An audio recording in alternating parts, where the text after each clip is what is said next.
მოგესალმებით მეცნიერთა კონგრესის დღევანდელი სტუმარი არის ბატონი ნიაზ ბოლქვაძე, უაღრესად საპატივცემულო ადამიანი, ფილოსოფოსი, პოლიტოლოგი, მწერალი. მე აუცილებლად უნდა ვთქვა, რომ პირადად მე ძალიან დამამახსოვრდა თქვენი ის მოღვაწეობა, რომელიც დაკავშირებული იყო ქართულ მეტალურგიასთან და იმ ობიექტების აღმოჩენა, კონსერვაცია, შენახვა და მოვლა, რომელიც პირდაპირ უჩვენებს იმას, თუ როგორ იწყებოდა საქართველოში მეტალურგია და თქვენი ის ობიექტები გამონახეთ. მაგაზე ესე დიდი შრომა და გაზიეთ და სახელმწიფოს ჩააყენეთ საქმის კურსში საზოგადოება და მიუხედავად იმისა, რომ დღეს როდესაც ყველა ცდილობს რაღაც თავისთვის შეინახოს, გაანადგუროს, ოღონდ თვითონ რაღაც მოიგოს, გარკვეული ბრძოლაც დაგჭირდა, რომ შეგენარჩუნებინათ ის ობიექტები, სადაც ხდებოდა პირველი ქართული რკინის გამოდნობა. ეს მოკლედ რაღაც ზღაპრული საქმე არის გაკეთებული ბატონიას და კიდევ ერთხელ გიდასურვებ ჩემს პატივისცემას და აი ამ ასეთი საქმიანობისათვის.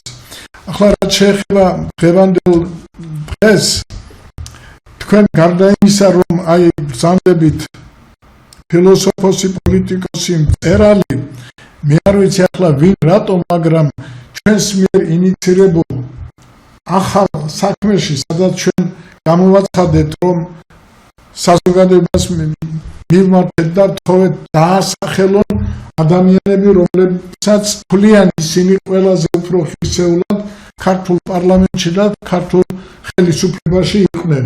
აი იქ ძალიან ბევრმა დაგასახელათ თქვენ და თქვენ შეგიყვანეთ ამ სიაში, ჩვენ კი არა, ეს საზოგადოებამ შეგიყვანათ ამ სიაში და აი ჩვენ ვფიქრობთ, რომ ასეთნაირად შერჩეული პარლამენტი იქნება ყველაზე ღირსეული და ის იქნება ეროვნული თანხმობის პარლამენტი. ეროვნული თანხმობის, იმიტომ რომ საზოგადოება თანხმდება, რომ აი ესენი გვინდა და არა ის, როგორც ახლა ხდება, რომ პოლიტიკოსი, რომელიღაცა ლიდერი მოიპოვებს, ანუ ლიდერის ასე ვთქვათ პოზიციებს და მერე შიგნით შეყრის თავის საზმაკაცოს და საოცარ პარლამენტები ყავდა მთელი აი ამ 30 წლის მანძილზე. ეს ერთ-ერთი დიდი მიზეზი იმისა, რომ ჩვენ დღემდე ესე იგი ვერ დავდექით ფეხზე და ქვეყანა ვერ გადავაქციეთ ნორმალურ ქვეყანად, აი ეს არის და აი ჩვენი მცდელობა, რომ ეროვნული თანხმობის პარლამენტი შეგვექმნა. მე საზოგადოებას მინდა უთხრა, რომ ყურადღებით მოგვისმინეთ აი ერთ-ერთი წარმომადგენელი იმ ადამიანებისა, რომლებიც უნდა იყვნენ პარლამენტში, საზოგადოების მიერ დასახელებული არის ბატონი ნიაზ ბოლქვაძე. ბატონიას, თქვენ 2 დღის წინ გქონდათ და სხვათა შორის რამოდენიმე თვის წინ, 6 მე მგონი თვის წინ მე დავესწარი 25 ნოემბერს პრეზენტაციას, როდესაც თქვენ მწერალთა კავშირში გამოხვედით შოთა რუსთაველის გეოპოლიტიკური ხედვის თემით და ძალიან საინტერესო იყო. ახლა დეტალები მე შეიძლება ვერ გავიხსენო, მაგრამ რომ ძალიან დამაინტერესა და ძალიან ასე ვთქვათ გაცხოველებული მსჯელობა მიდიოდა და საზოგადოებამაც აქტიური მონაწილეობა მიიღო. აი ეს კარგად მახსოვს და ისიც მახსოვს, რომ თქვენ თქვით, რომ მალე გამოვა ეს წიგნი და იმ წიგნში შევა ის შენიშვნები და ის წინადადებები, რომლებიც იქ იყო წარმოთქმული. აი ზუსტად იმ თქვენი დაპირების შესაბამისად აიბეჭდა ეს წიგნი და თქვენ გქონდათ პირველი პრეზენტაცია. მე მგონი ჩვენ არ პირველი ტელევიზია, რომელიც უკვე ტელეპრეზენტაციას გააკეთებს აი ამ თქვენი ნაშრომის. ბატონ თემურ, რამე ხარ გინდათ დაამატოთ? მე მხოლოდ ჯერ პირველ რიგში მე მინდოდა რომ თქვენ 2 დოქტორს გესაუბროთ, მაგრამ ბატონმა ნიაზმა და თქვენ თხოვეთ და მე შემოგიერთდი, თუმცა აქვს ერთი მიზეზი ამას, იმიტომ რომ მე 2 დღეა ვაცხადებ, ვისაც გაქვთ თქვათ მოსაზრებები იმასთან დაკავშირებით, რომ მე მიუღებლად თვლის საქართველოსთვის ჩინეთთან ხელმოწერილ სტრატეგიული მიმართულების ხელშეკრულებას, ის რომ თქვა წერილი, რომელიც პრემიერ-მინისტრმა გააგზავნა, მე ვთქვი, რომ ვინც არიზიარებთ ამას, ჩვენ მზად ვართ, რომ ღია ეთერში. ეხლაც თავისუფალია, 6 საათამდე ვიქნებით ჩვენ ნებისმიერ პიროვნებას, მით უფრო რომ ისეთი პიროვნებაა მოწვეული, ფილოსოფოსი, რომელიც თქვა ამ შემთხვევაში შეიძლება რომ განმჟერის ლოშიც იყოს, ეს ერთი და მეორე კიდე რაც ყველაზე სასარგებლოა ამ შემთხვევაში სათქმელად, სწორედ შოთა რუსთაველი გახლდათ ის პიროვნება, რომელმაც თავის დროზე პრაქტიკულად ერთ ნაწარმოებში გაეროს პროტოტიპი შექმნა. ერთ ნაწარმოებში ამდენი სახელმწიფო კონდეს ნახსენები იმ დროისთვის მეორე პოეტი არ არსებობს და მე ყოველთვის ვამბობდი რომ 850 წლის თავი რომ იყო შოთა რუსთაველის მაშინ მივწერეთ ჩვენ პრემიერ-მინისტრს უთხარით რომ გამოხვალთ გაეროში თქვით რომ აი ჩვენმა თქვა წინაპარმა შოთა რუსთაველმა თავის ნაწარმოებით 850 წლის წინ თქვა ამ ქვეყნების ერთობაზე, თანამშრომლობაზე, ურთიერთობაზე რომ ეს უნიკალური რამ იყო და ერთი რამ აი კიდე ერთი დღეს რაც მნიშვნელოვანია ამიდან გამომდინარე გველსახრელით ამოიყვანს ენად კბილად მოუბარი აი როდესაც თქვა ვინმე წერილს წერი კარნეგი იყო პიროვნება რომელმაც აი სკოლის მოსწავლე ვიყავი და იქიდან სწავლობდი ამას ყველაფერს რომ კარნეგი როგორ უნდა დაგეწერა წერილი როგორი პატივისცემა უნდა ჩაგედო როგორ არ უნდა გეწყენინებინა მეორე მხარესთვის, როგორ უნდა ყოფილიყო ეს დიპლომატიურად ჩამოყალიბებული რაღაც და ასე შემდგომ და აი ყველას მიმართავ რომ აი ჩვენ დღეს გვესაუბრება პიროვნება, აი რომელმაც ვთქვათ ეს საკითხები ძალიან კარგად და მე ეს არაერთგზის მომისმენია, იმიტომ რომ ბატონ ნიას ვიცნობ და მართალი გითხრათ მე არ მომწონს საქართველოში როგორია ადგილობრივი ხელისუფლებებისადმი და საერთოდ ადგილობრივი მისადმი დამოკიდებულება, იმიტომ რომ არავითარი უფლებები რეალურად არ გააჩნიათ და ესე იგი ვინც ცენტრში მოწონთ იმ კადრებით კომპლექტდება. მე გული მწდება იმაზე რომ ამ ხნის განმავლობაში ისეთი პიროვნება როგორც არის ფილოსოფოსი, მოაზროვნე, საზოგადო მოღვაწე პიროვნება რომელიც ყველაზე მეტად აქტიურობდა რომ ესე იგი ბათუმის ცენტრში არ აღმართულიყო ეს მეჩეთი არაშენებულიყო აზიზიას და სულთან აზიზიას სახელობს იყო არაშენებულიყო და მაშინ როდესაც თქვა ბათუმმა ბიზნესმენს კითხვა რომ მე თვითონ ავაშენებ ჩემი ფულით ამით ეს კაცი გამოდიოდა ამის წინამდე ერთი რაც ყველაზე მეტად დაფასებულად მინდა თქვა და არ ბევრჯერ მონაწილე იმისა რომ გვყავს ასეთი პიროვნება რომელმაც თქვა რომ ჩვენ უნდა აღნიშნოთ თურქეთისაგან საქართველოს განთავისუფლების რაღაც დღეს და უნდა აღმართოთ მემორიალი. აი ამას აუდგნენ წინ და მაშინ იყო რომ დიდგორის ომის ესე იგი 900 წლისთავიც კი ვერ აღინიშნა ისე როგორც საჭირო იყო, იმიტომ რომ ვიღაცის მოგვერიდა. ეს კაცი არის თურქეთისადმი ძალიან კონსტრუქციულად განწყობილი კაცი აფასებს ყველაფერ ამას, მაგრამ არის ქართულად მოაზროვნე კაცი და ამბობს რომ ყველას ინტერესების ბალანსი, რაც შოთა რუსთაველი ეგარი ინტერესების ბალანსი არის რაღაც ამას და მე მოხიბლული ვიყავი, რასაც ეს კაცი მაშინ აკეთებდა იკეთებ, ძალიან მიხარია რომ მეცნიერთა კონგრესის ერთ-ერთი ერთეული წარმომადგენელი ნიაზ ბოლქვაძე დღეს ასეთი წიგნით არის ჩვენთან შოთა რუსთაველის გეოპოლიტიკური ხედვა და ძალიან დიდი მადლობა მე თვითონ მინდა უთხრა იმ ხალხს, ვინც დაასახელა ბატონი ნიაზი, იმიტომ რომ მოაზროვნე კაცი, წესიერი კაცი, ხელით დაკაბინებული კაცი, ქართულად მომართული კაცი და კიდევ ერთხელ ვიმეორებ, რომ რადგან სათაური გეოპოლიტიკური ხედვა ქვია, ეგ არის სწორედ იმაზე, რომ ეს არის გაგრძელება დავით აღმაშენებლის პოლიტიკის. დავით აღმაშენებელმა გეოგრაფია აქცია პოლიტიკად. შოთა რუსთაველმა გეოგრაფია აქცია პოლიტიკად. დავით აღმაშენებელმა გეოგრაფია აქცია პოლიტიკად. ყველა წერს იმას, რომ ჩვენ სულ რეგიონში ვართ. ჩვენ უფალმა მოგცა კარგი ადგილი, უბრალოდ დიპლომატია არ ვივარგა ის, რაც დაკავშირებულია სწორედ იმასთან, რომ ვიცოდეთ, როგორი ხედვა ქონდა ჩვენს მეფეს დავით აღმაშენებელს, როგორი ხედვა ქონდა ამ გენიალურ პიროვნებას შოთა რუსთაველს და აი კაცი გვიყვება ამას და გვეუბნება და წიგნათაც გამოცდა. დიდი მადლობა. ბატონიას დიდი მადლობა ბატონ ლახში, დიდი მადლობა ბატონ თემურ მოწვევისათვის, მოვესალმები პატივცემულ ტელემაყურებლებს. მე ცოტა სინამდვილეში უხერხულად ვიგრძენი თავით, ჩემთან მოულოდნელად იქნა დასახელებული, დიდი მადლობა ამისათვის. დიდი მადლობა საზოგადოების წარმომადგენლებს, ვინ ჩათვალა საჭიროდ გამომიცხადა ნდობა, რომ მე ყოფილიყავი ამ სიაში. მე უბრალოდ შეუძლებელად ვიყავი დაკავებული იმ როდესაც ეს გავიგე იმ საქმეებით, რაც მიმაჩნია აუცილებლად აი რკინის მეტალურგიის ისტორია ამ ძეგლების და ამ ბოლო 2 წელია უკვე აუცილებლად მივიჩნიე, რომ ეს ნაშრომი შექმნილი იყო შოთა რუსთაველის გეოპოლიტიკური ხედვა, რომელიც თანდათან კიდევ უფრო აქტუალური გახდება. ანუ რუსთაველის მიდგომა კიდევ უფრო აქტუალური გახდება.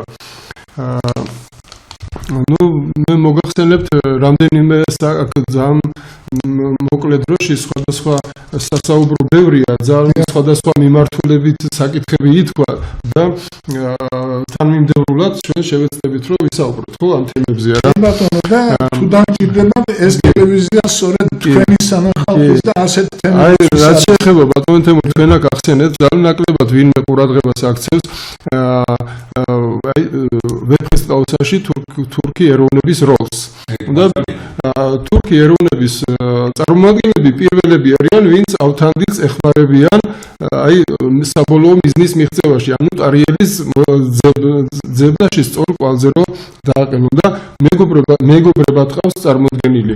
ამიტომ შემთხვევით არ იყო, რომ თურქეთის 2017 წელს თურქეთის 4 ქალაქის სხვადასხვა უნივერსიტეტებმა რუსთაველის იუბილე 850 წლის იუბილე საერთაშორისო კონფერენციებითა და საზეიმო დღეებით აღნიშნეს, იმიტომ რომ მეგობრები დაინახეს და იმ ურთულეს დროს რუსთაველმა შექმნა ეს ნაწარმოები, რომ ესე იგი, როდესაც დიდგორის ბრძოლა ჰქონდა გადატანილი წარმატებით, ბასიანის ბრძოლა, ამ დროს მან დაუძინებელი მტრები საქართველოს მეგობრებად აქცია. აი ქართული ხალხური სიბრძნის თანახმად ის არის სიბრძნე, რომ მტერი მეგობრად გაიხადო. და ამბობს და გველსახრელით ამოიყვანს ენათკბილად მოუბარი და სწორედ ასე შექმნა მეგობრებისა და მტრების სახე. მეგობრებისა და მტრების სახე ნაწარმოებში სწორედ ასე შექმნა. ერთ-ერთ საკითხზე მინდა გავამახვილო ბატონო თემურ, თქვენ ახსენეთ აზიზეის მეჩეთი, თქვენ მოგეხსენებათ, აი მე თქვენ აქ რომ მოვდიოდი არა, ქუჩა გადაკეტილია და გამოვიარე სასიამოვნო იყო ჩემთვის სელიმ ხიმშიაშვილის ქუჩით მოვედით. სელიმ ხიმშიაშვილის ქუჩა არასდროს აი რუსთაველის მიდგომა. ეს არის საქართველოს საუკეთესო მაგალითია სხვა რელიგიების მიმართ პატივისცემით, ასე არის. და სელიმ ხიმშიაშვილი ისლამი ადრე რა თქმა უნდა ძირძველი ქრისტიანული კუთხე, მაგრამ იმ დროს როდესაც ოსმალეთის რეჟიმში, ოსმალეთის ოკუპაციაში იმყოფებოდა, ის მუსლიმანი იყო, მაგრამ საქართველოსთვის გაწირა თავი.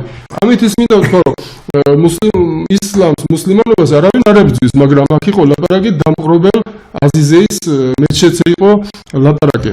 აი ასეთ იმას მთავარია სახალხო დიპლომატია, როგორ მიუდგები.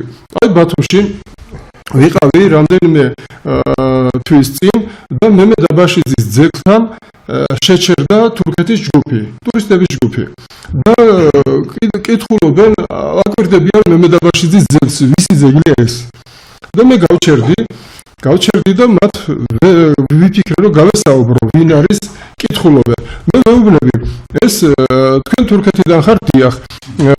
ეს არის ვეუბნები, დიდი ქართველი მამულიშვილი მოღვაწე ათათურქის მეგობარი ვეუბნები. გავუკვირდათ. ათათურქი, რომლის მეთაურობითაც თურქმა ხალხმა დაამარცხა ოსმალეთის იმპერია, იგივე ოსმალეთის სულთანს, რომელსაც ათათურქი ებრძოდა, მემედ აბაშიძეც იგივე იმ სულთნისგან ცდილობდა აჭარის გათავისუფლებასა და დედა საქართველოსთან დაბრუნებას, ხო? ამიტომ ვეუბნები, რომ ეს იყო ათათურქის მეგობარი. ისიც როგორ მიიღეს, ძალიან ახთოვანებით გააჩნია, როგორ მიაწვდია ამას და ძალიან გულთბილად მიიღეს ეს ინფორმაცია, რომ მემედ აბაშიძე იყო ათათურქის თანამოაზრე, რომელმაც დაამხო სულთნის რეჟიმი და შექმნა დამოუკიდებელი თურქეთის რესპუბლიკა, რომელთანაც ჩვენ დღეს გვაქვს მეგობრული ურთიერთობები. რაც შეეხება წიგნზე მოკლედ მოგახსენებთ აქ რაც შეეხება გეოპოლიტიკურ მდგომარეობას, მე პირველ რიგში აუცილებლად ჩავთვალე ამ ნაშრომის შექმნა, რომ დავინახე ძალიან ცუდი ტენდენცია ვითარდებოდა საქართველოში. ეს არის გეოგრაფიული კოორდინატების დადგენა იმ ქვეყნების, რომელსაც რუსთაველი ახსენებს ნაწარმოებში, მაგრამ არ არის ეს ქვეყნები არ იხსენება ისტორიაში ადრე, არ არის დღეს, არ არის რუკაზე. ეს არის მაგალითად ხატაეთი, ეს არის ქაჯეთი და და დაიწყო კოორდინატების დადგენა, სად იმყოფება, სად მდებარეობს ეს ქვეყნები და მაშინ მე რომ სკოლაში ვსწავლობდი და ვსწავლს გვასწავლდნენ, მაშინ გამეფებული იყო ასეთი აზრი, რომ ეს არის საქართველოს კუთხეები და მან აი ასეთი მიდიოდა ყოველშაბათში. არა, გრიგოლ ბარამიძის მაგრამ გეტყვით, რომ ეს ნამდვილად ასე არ არის. რუსთაველმა თავიდანვე იცის, რომ ის ქმნის სოფლიო გლობალური მნიშვნელობის უკდავ ნაწარმოებს. ამიტომ მას საქართველოში მოვლენების საქართველო არ ყოფნის, მას სჭირდება მთელი სამყარო, მთელი სივრცე, ბატონმა თემურმა ახსენა, მთელი გაეროსისაა, ხო? წარმოდგენილი, ამიტომ სჭირდება მთელი სივრცე. ძლიერი, მრავალეროვანი სახელმწიფოების ერთობა სჭირდება. მაგრამ აი შეხედეთ, როგორი დავინახე აქ, რომ ამბობენ, აი რამ მაიძულა, რომ მეფიქრა, ანუ ფილოსოფიური ანალიზი გამეკეთები ამის. წავიკითხე სხვადასხვა მეცნიერების ნაშრომებში, რომ აი კოორდინატების დადგენა, მაგალითად, სად არის ხატაეთი, სად არის ქაჯეთი და ამბობს, რომ ქაჯეთის სახელმწიფო ეს არის აფრიკის ტერიტორიაზე. ну იქ გადაზომვებს ახდენენ რუკაზე, მსოფლიოს რუკაზე და დაადგინეს ეს არის ხატაეთი, ეს იგივე ჩინეთია. ამბობენ, აი ახლა ჩვენ ნახოთ. და როდესაც ამაზე ვიფიქრე, ეს წამიერად ხდება ამას ის წარმოსახვის უნარი ქვია, რომელიც ის ახსნაც ძნელია. აი უცებ წარმომიდგა თვალწინ და აი ლოგიკური ანალიზი გავაკეთოთ. ხატაეთი შოთა რუსთაველს დახასიათებული აქვს როგორც მუხტარი მოღალატე ბოროტი ხალხი, რომელზეც დობა არ შეიძლება. ტარელი ამბობს, რომ მოვისვი ვაზირები გვერდით, მისი მამის თანამებრძოლები, რომლებიც ურჩევენ, რომ ტარიელ, შენ ახალგაზრდა ხარ, ჩვენ გამოცდილი ბერები ასე ამბობენ ზუსტად გეუბნებით, რომ ხატაელებზე არ ინდობა, ესა მუხტარი მოღალატე ხალხი. ახლა ავიღოთ ჩინეთი. ჩინეთი ერთხელ აქვს ნახსენები რუსთაველს, ესე არაკი მართალი, ჩინსა ქვასაზე და წერია, ვინც მოყვარეს არიძებს, იგი თავისა მტერია. ანუ ყველაზე გავრცელებული და აი ხალხთა შორის სინდიროა მეგობრობის, აქვს რომ ჩინეთში ქვაზაზე და წერია. აქ რო ხედავთ, რომ ხატაელები მუხტარი და მოღალატე ხალხად ამოხსენებული, ჩინები როგორც სიბრძნის მეტყველ მაღალი კულტურის ხალხად, ხო? ანუ ურთიერთსაწინააღმდეგო აზრია. აქედან ისმება კითხვა, მე ჩემ თავს დაუსვი კითხვა, რომელსაც შემდეგ გავეცი. და თქვენს ეკითხებით და მაყურებელსაც, ხო? აი თუ ჩინელები, ესე იგი, ჩინეთის პრეზიდენტს გენერალ ჩანკაიშს 1946 წელს რომ ამოეკითხა ხატაელებში თავისი თავი ჩინელები, რომ ესა მუხტარი და მოღალატე ხალხი, ხო არ გადაათარგმნებდა ჩინურ ენაზე, ესე იგი ვეფხის წავსას, თუ მილიარდ ნახევარ ხალხს უკმაყოფილოთ გავხდი, ანუ თუ ისინი უკმაყოფილოთ იქნებოდნენ ქართველების მიმართ, რომ ასე შეურაცხყოფელი აუგად მოიხსენიებთ, მაშინ სად არის მეგობრობა? ანუ ასეთი მიდგომა, რომელზეც მოგახსენეთ, მეგობრობა კი არა, პირიქით აპირისპირებს ერებს. ამიტომ რა ქნა რუსთაველმა? ან თუნდაც თურქეთი ვახსენეთ, თუ ხატაელებში რომ რომელიმე ერს თავისი თავი ამოიკითხა, ისინი არ დაფასებდნენ, სოფლიოში მეგობრობის სიმნი არ იქნებოდა, არ აღნიშნავდნენ. ამიტომ რა შვება რუსთაველი? იმ ქვეყნებისაგან, რომლებიც ავიწროებდნენ საქართველოს, ირანი, ეს არავისთვის საწყენი არ არის, ეს ისტორიული ფაქტებია, ხო? ეს ირანი, არაბეთი, ეს თურქეთი, მათგან შექმნა მეგობრები. მტრებისგან გახადა მეგობრები. მაგრამ ნაწარმოებში უარყოფითი როლის შესასრულებლად მან თავისი ფანტაზიით შექმნა ქვეყნები. აი მაგალითად გაჯეთი. სხვათა შორის ძალიან ის არის გასაკვირია, რომ ბევრი ამტკიცებს, რომ არა გაჯეთი ჩვენთან იყო, გაჯეთი ის არის. ეს არის გამორიცხული, იმიტომ რომ რუსთაველმა არავის არა გაჯეთი, ეს არის ბოროტი ძალები. ბატმანი ეუბნება ავთანდიც უხსნის, რომ ესენი არიან ჩვეულებრივი ადამიანები, ოღონდ ბოროტი ძალები არიან, რომლებიც ფლობენ ჯადოქრულ ძალას, ჯადოქრობას, მაგიას, რომლებიც ესე იგი არიან ბოროტი ძალები. ამიტომ რუსთაველმა ეს არავის არ აკადრა, არც ერთს არ აკადრა ასეთი ბოროტი ძალების როლში როლში გამოიყვანა. ამიტომ ის ქმნის ესე იგი თავისი ფანტაზიით ამ ესე იგი ამ ქვეყნებს. ერთ-ერთი საინტერესო ისა დამკვიდრებული, აი მაგალითად ბევრჯერ მოვისმინე, რომ აი მაგალითად ციხისძირის ციხე წარმოიდგინება, რომ რუსთაველს თითქოს და ციხისძირის ციხე ჰქონდა წარმოდგენილი გაჯეთის ციხე. ეს აზრი საიდან ღებულობს საფუძველზე, უბრალოდ ანალიზი რო გავაკეთოთ. როდესაც რუსეთ-თურქეთის ომის დროს 1877-78 წლებში რუსეთ-თურქეთის ომის დროს რუსულმა და ქართულმა სახალხო ლაშქარმა დიდი ბრძოლების შედეგად ნატანები ქობულეთი აიღეს, გაათავისუფლეს და მიადგენ ციხისძირს. ციხისძირი ვეღარ გადალახეს. ციხისძირში დიდი ბრძოლები იყო, მაგრამ ციხისძირის ციხე ვერ გადალახეს. რუსულმა არმიამ, ქართულმა ლაშქარმა მაშინ გაიმარჯვა ბულგარეთში, ყარში, არდაკანში და სხვაგან.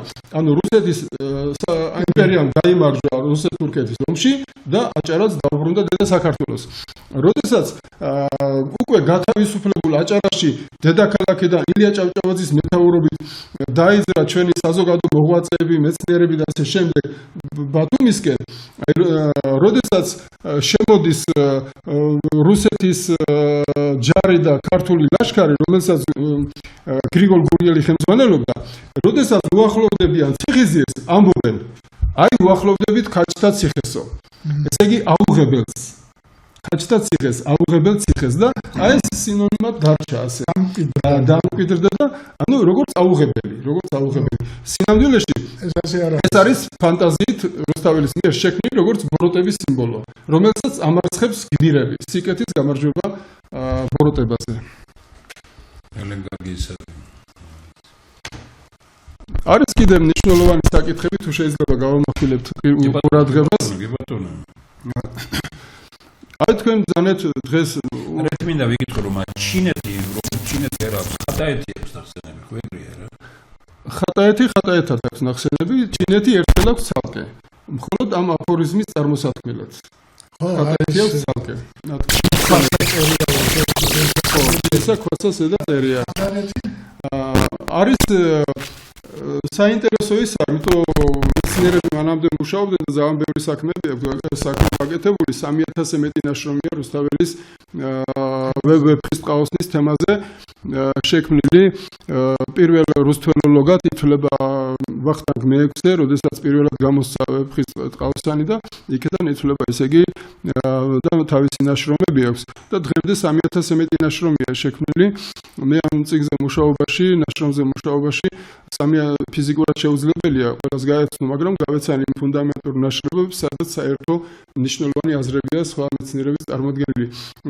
ძალიან ბევრი კარგი საქმეა გაკეთებული, მაგრამ ძალიან ბევრი შეცდომებიც არის დაშვებული.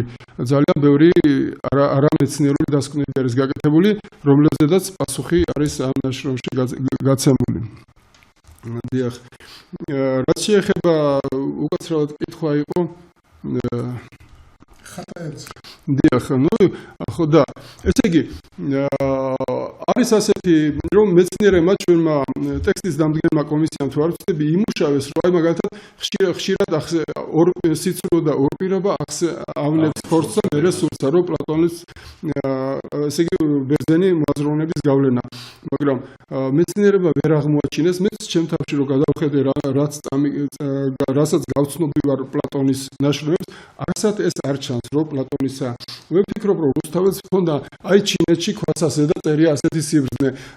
რუსთაველმა რო ეს წარმოთქვას, ასევე სხვადასხვა ხალხი რო დადებითად მოიხსენოს, ეს ასეთი მისი მიდგომა მეთოდი ჩანს, რომ აი ასე ესე იგი რუსთაველი მაშინ ასრულებდა კარნეგის როლს. კი. აი ეს ახლა წარმოიდგინეთ, რომ დღევანდელი სამყარო, უბრალოდ აი მაგალითად რუსეთისა და უკრაინის ომი. აი როდისმე შეჩერდება, მაგრამ წარმოიდგინეთ, რომ თუ რუსთაველისებური მიდგომა არ იქნება, არასდროს სამყარო არ დაწყნარდება. აი ისრაელი, პალესტინა, უკრაინა, რუსეთი, ხო? თუ რუსთაველის მიდგომა მტრების მოყვარეთ რო გაიხადოს, არასდროს არ დაწყნარდება. აი შეჩერდა ომი და აგინიებენ ერთი მეორეს წერენ ცულს, არასდროს არ დაწყნარდება. მხოლოდ რუსთაველი, ამიტომ რუსთაველი ყოველთვის აქტუალური იქნება მსოფლიოში და ხალხთა შორის მეგობრობის ჰიმნად იქნება. გასაგებია, დიდი მადლობა. მე მინდა ერთი კითხვა დაგისვათ. თქვენ არმენ მარგველაშვილის ნაშრომები თუ წაგიკითხავთ რუსთაველზე. არა, მე არ გავცნობი ვარ მარგველაშვილის სტატიებს. ფიზიკოსი, თეორეტიკოსი, დოქტორი, მეცნიერი, ცნობილი პიროვნება.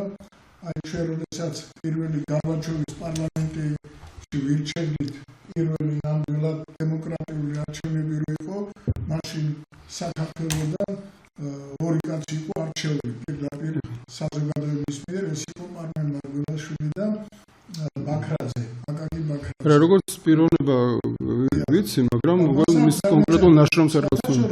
ბოლო გამოცემა ვეფხისტყაოსნის. მე ვიცი რომ ბოლოს წინა გამოცემა იყო ნოდარი ნათაძის რედაქტორობით. აი ბოლო გამოცემა არის არმენ მარგველაშვილის რედაქტორობით და მან სხვათა შორის ძალიან საინტერესო რაღაც მიგნებებს მიაღწია ამ დარგში ტექსტის დადგენაში. იქ მაგალითად არის ასეთი ადგილი, მე ხლა ამის პროფესიონალი არა ვარ, მაგრამ აი რაც მე დამამახსოვრდა მის წინა წაკითხული დაშრომა, რომ აი არის ადგილი, სადაც ტარიელი თხოვს როსტევანს თხოვს, რომ აპატიოს ფრიდონი ხომ მის დაუკითხავად წავიდა და ავთანდილი მიათხოვოს თავისი ქალიშვილი. ავთანდილი ბუდიში. დიახ. ავთანდილს ნესტან დარეჯა თინათილი და იქ აი იმ წინა ვერსიებში, ვეფხისტყაოსნის წინა ვერსიებში ასე გამოდის, რომ როსტევანი ეუბნება, ნუ ახლა მე იმას ვერ გავიმეორებ, მაგრამ შინაარს გადმოვცემ, რომ ახლა შენ ასეთი კაცი ხარ და ისეთი პატრიცემო, რომ ესე იგი მონაზე რომ მითხრა, იმაზეც დაფანხდებოდი და მივცემდი ჩემს ქალბატონს. აი ბატონი არმენი დაფიქრდა და კაცო არამარტო ქალიშვილია, ეს უკვე მეფე არის, მეფედ დადგენილი და უკვე ხელმძღვანელობს ქვეყანას. და შეეძლო თუ არა როსტევანს ამ თავის მეფის მიმართ აი ასეთი აზრის გამოთქმა, რომ აი მონაც რო იყოს მივათხოვებ. ვინც არ უნდა იყოს ეს ტარიელი კი არა, რა ვიცი, ღმერთი რო ჩამოვიდეს. იმასაც ალბათ ესე იგი ეჭვი გაუჩნდა. დაიწყო მერე ძებნა, თქვენ იცით რომ არის უამრავი ისა რა ქვია სტროფები და კუპლეტები და ეს რუსთაველის ტექსტის დამდგენ ორგანიზაციას მთელი არხივი აქვს და მონახა იქ რაღაცა სტროფები, რომელიც თურმე იქიდან ამოგდებულია ტექსტიდან და ეს ტექსტი რო ჩასვა იქ უკვე ყველაფერი ესე იგი დავარდა. უკვე დავარდა და რა თქმა უნდა ეს სხვა რაღაცას ეკუთვნოდა და არაინას და ესე იგი გასწორდა ეს აზრი და აი ამ გასწორებული აზრი მერე გამოსცა იმან თავისი და იქ კიდე რაღაცები შეიტანა. დიახ, და იმას კიდე ბევრი რაღაცები და მერე აი ამ რუსთაველიდან ის ბიბლიას მიუბრუნდა და ბიბლიაშიც აღმოჩენებია გაკეთებული ბატონ არმენ მარგველაშვილს. მე უბრალოდ საინტერესო. საქმეში არის სწორედ ახლა როგორც თქვენ საუბრობდით, რატომ ადარებენ რომ ვეფხისტყაოსანი იგივე მეორე ბიბლია. ბიბლიასა და ვეფხისტყაოსანში თითქმის ერთ და იგივე პრინციპზეა შექმნილი. აი რაც შეეხება მონას ახსენეთ, ხო რომ მონასაც კი მივცემდი. უფალი ეუბნება ხო თავის მოციქულებს, ვისაც უნდა იყოს პირველი, უნდა იყოს მსახური თავისი ესე იგი მრევლის თავისი მოწაფეების. ამიტომ აი ავთანდილი რას ეუბნება ჩვენ გვახსოვს თავის მსახურს მიწაცა თქვენი ავთანდილი. მიწაცა თქვენი ავთანდილი, ხო? როგორი უმაღლესი მის თამდაბლობა, რომ მართველი სარდალი თავის მონას ეუბნება, რომ მიწაცა თქვენი ავთანდილი. აი იგივეა როსტევან მეფის თამდაბლობის მიზნითა, თამდაბლობის მაგალითია წარმოჩენილი. და აი ახლა რაც შეეხება ტექსტის დამდგენ კომისიას ძალიან საინტერესო საკითხი შეეხეთ, იმიტომ რომ ეს ბევრი საკითხი არის გამოსასწორებელი. 30-იანი წლებიდან თუ არ ვცდებით, ხო შეიქმნა ვეფხისტყაოსნის ტექსტის დამდგენი კომისია და აქ არის გაერთიანებული ჩვენი სახელოვანი მეცნიერები, რომლებმაც ძალიან ბევრი კარგი საქმე გააკეთეს, მაგრამ არის სერიოზული დაშვებული შეცდომები და მოგახსენებთ ერთ-ერთს მაგალითად, რომელიც აუცილებლად არის გამოსასწორებელი. ეს მარტო ჩემი აზრია რა, მე წარმოვადგინე, რომელსაც რეცენზენტები მოითხოვენ და ადასტურებენ. ანუ აი თქვათ ძალიან დიდი დავა და მსჯელობის საგანი, სადაო და სამსჯელო საგანი გამხდარა, მაგალითად სასიძოს შემოსვლა ვეფხისტყაოსანში, სასიძოს შემოსვლა ინდოეთში. როგორ აღწერს ამას რუსთაველი? ტარიელი ამბობს, მოედანს დავდგი კარვები წითლისა ატლასებისა. მოვიდა სიძე გარდმოხდა, დღე გავდა არ აღსებისა. რუსთაველი ამბობს, დღე გავდა არ აღსებისა. ეს არის ძველ ხელნაწერებში ასე არის. ტექსტის დამდგენმა კომისიამ იმსჯელა და ეს რადგან აღსების დღე, აღდგომის დღეს ადარებს რუსთაველი და მოედანი მოირთო როგორც აღდგომის დღეს საზეიმოდ, თქვენს რომ აქ არის სახარებისეულ სასიძოს მოსვლასთან დაუკავშირეს. სადაც სასიძოს მოსვლაში ქრისტე იგულისხმება. ამიტომ დღე არ აღსებისა კი არა, არს აღსებისა. ანუ სიცოცხლე, მომავალი, იმედი, რაც დაკავშირებული აღდგომასთან, ასე უნდა იყოსო და ჩაასწორეს არს აღსებისა. ამ თითქოს და ერთი ასუს დამატებით, ხო, მთლიანად შეიცვალა ნაწარმოების ამ შემთხვევაში შეიცვალა აზრი და დაირღვა რუსთაველის საავტორო უფლება, რომელზედაც აი კონკრეტულად მოგახსენებ. სინამდვილეში რუსთაველი ამბობს, რომ აქ სახარებასთან არაფერი კავშირი ამას არ აქვს. რუსთაველი ამბობს, რომ მოედანს დავდგი კარვები წითლის ატლასებისა, მოვიდა სიძე გარდმოხდა, დღე გავდა არ აღსებისა. ანუ ეს დღე კი იყო, კი მოირთო ქალაქი, კი მოირთო როგორც აღდგომის დღეს შეშვენის, მაგრამ ეს ვერ იქნებოდა აღსების დღე, აღდგომის დღე, იმიტომ რომ სასიძო ვიცით რომ წინასწარ არის განწერული მოსაკლავად. ამიტომ იქნა დაშვებული შეცდომა. და ჩასწორებული, აი დღეს ახლა 50-იანი წლებიდან სადაც კი ვინმე აქვს ვეფხისტყაოსანი, ყველგან არის ასე შეცდომით, ჩასწორებით გამოცემული ეს წიგნი, რომელსაც ჭირდება გამოსწორება. და აი ახლა კიდე ერთი საკითხი. მიუხედავად ამისა, მეცნიერებმა დასვეს ერთი საინტერესო კითხვა დასვეს, რომელიც დარჩა პასუხგაუცემელი და აი ამ ნაშრომში არის უკვე პასუხი ამაზე. აი მაგალითად, საინტერესო საკითხია. რუსთაველი ნაწარმოებში მემკვიდრეს, ანუ დიდგვაროვან მემკვიდრებს ყველას ძედ მოიხსენებს. ანუ ძე რუსთაველისთვის მისაღები კარგი ფორმაა. ხორეზმშას მოიხსენებს მხოლოდ შვილად. ძედ არ მოიხსენებს, ანუ მემკვიდრედ არ მოიხსენებს. და მეცნიერები ამბობენ, რომ რაღაც კანონზომიერებაა ჩადებული რუსთაველის მიერ და რა კანონზომიერებაა ეს. და აქაც კიდე სახარებისეული გზით იქნა ესე იგი გაგრძელება და შეცდომაში იქნა აღმოჩენილი. ამიტომ აი პასუხი რა არის ამის სინამდვილეში, რა კანონზომიერება ჩადო აქ რუსთაველმა. ჩვენ ვიცით, რომ ხორეზმის სახელმწიფო უძველესი დროიდან, პირველი 1000 წლიდან მოიხსენება ისტორიაში როგორც ხორეზმის ძლიერი სახელმწიფო. და რუსთაველი ცხოვრობს სწორედ იმ ეპოქაში, როდესაც ხორეზმის სახელმწიფო ამთავრებს თავის თავის სახელმწიფოებრიობას პოლიტიკურ კრახს განიცდის და 1219-1221 წელს თათარ-მონგოლთა შემოსევის მსხვერპლი ხდება. ანუ რუსთაველი იმ ეპოქაშია, როდესაც ხორეზმის სახელმწიფო ამთავრებს თავის არსებობას. ახლა რა ხდება შემდეგ? ხორეზმის ბოლო უფლისწული არის დევნილობაში, თათარ-მონგოლებისგან დევნილი თავის სიცოცხლეს ამთავრებს 1221 წელს დაქირავებული მკვლელი კლავს მას. ეს არის ჯალალედინი. ეს არის ისტორიული ფაქტები და თუ ვინმე იტყვის რომ ეს ასე არ არის, ჯალალედინი ბოლო უფლისწულია. დიახ. და ხორეშახვი გაიქცა და ეგ ქეთევანების კონსულზე იქ დაიღუპა მიაცემა. და მაგრამ ჩინგისხანს რო გაიქცა. კი, მაგრამ თვითონ ბოლო უფლისწული, რომელიც თავის ნაწარმოებში წარმოდგენილი ყავს სასიძოთ, ეს არის სწორედ ხორეზმის ბოლო უფლისწული, ხო? ხორეზმის შას ბოლო უფლისწული. ეს არის რომელიც 1221 წელს ესე იგი დაამთავრა თავისი ცხოვრება დაქირავებული მკვლელი კლავს. ანუ რა ხდება? რატომ არ ახსენებს რუსთაველი ხორეზმის შას მემკვიდრედ ძედ და რატო ახსენებს შვირად და ანუ რა ხდება?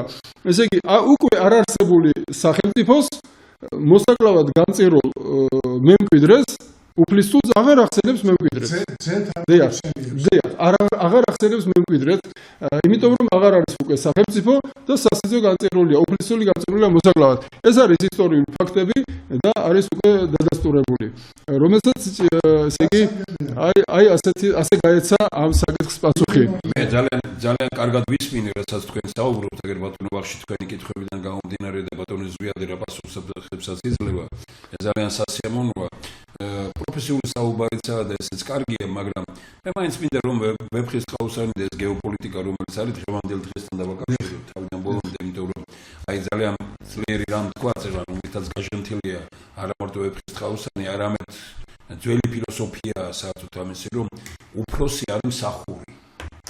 ეს ისეთი რამ არის, რომელიც მაგრამ მე ვამბობ დღევანდელობაში რომ გადმოვიტანოთ, იმიტომ რომ დღევანდელობის ყველაზე დიდი რამ რა არის, რომ ჩვენთან ესე იგი ვიღაცას გონია რომ უფროსია, მაშინ როდესაც ამ ქვეყნის უფროსი ხალხია და ვინც მას ემსახურება, ისაა თქვა დასაფასებელი. შოთა რუსთაველი ეგ არის. შოთა რუსთაველმა თქვა რომ მოყვარე მტერი ყოვლისა მტერთაგან უფრო მტერია. ანუ შენ თუ ყველა არაფერი არ მოგწონს ამ ქვეყანაში, შენ მტერზე უარესი მტერი ხარ. ყვავი რომ ვარცა ისევ თავი ბულბული გონიაო. ეს არ არის დღევანდელი პოლიტიკოსები არ არიან ესენი რომ აი გონია. მე ამიტომ მინდა რომ ვეფხისტყაოსანი დღეს არის სამადიდო წიგნი. თუ გინდა პოლიტიკაში იყო, თუ გინდა ხელისუფლებაში იყო, ამას უნდა ჯერ ერთი სხვა ხაერუნებას მოგცემს, სხვა სიღრმეს მოგცემს. აღარ გექნება ეს ავსაკაცა ავის სიტყვა ურჩევნია, ესე იგი, აი ავის სიტყვაობის წინააღმდეგია, ცუდი სიტყვის წინააღმდეგია შოთა რუსთაველი. ჩვენ ყველაფერი, რაც დღეს ქვეყანაში ხდება, ბატონო ბახში, თქვენ მართლის სპეციალისტი ხართ, ყველაფერი არის რუსთაველის წინააღმდეგო. ყველაფერი. აბსოლუტურად ყველაფერი, რაც ხდება, ჩვენ ვაღიარებთ, რომ ეს არის ჩვენი მთავარი წიგნი. არა თუ ეს ჩვენ ვამბობთ იმას, რომ აი როგორც აქ თქვა, ბიბლია, ქართლის ცხოვრება ვეფხისტყაოსანი. ეს არის სამი საყრდენი წიგნი ქართული ცნობიერების. ამას ემატება თქვათ ის, რაც ჩვენ ვამბობთ, რომ იოანე პეტრიძის ფილოსოფიური მემკვიდრეობა, ნიკო ნიკოლაძის ეკონომიკური მემკვიდრეობა, დიმიტრი უზნაძის ეს დიდი განწყობის თეორია და ილია ჭავჭავაძის ეროვნული მემკვიდრეობა. აი 7 რამ, რაზე დგას, აი როგორც ითქვენ, ქართული სულიერება. ყველაფერი რაც დღეს ხდება, ყველა იმას ეწინააღმდეგება. ეკონომიკაში როგორც არის საწინააღმდეგოა იმისი, რასაც თქვათ ნიკო ნიკოლაძე მეუბნებოდა ჩვენ და ევროპაში ქმნიდა კლიმატს ნიკო ნიკოლაძე. ნიკო ნიკოლაძე იყო ვეფხისტყაოსნის გაგრძელება.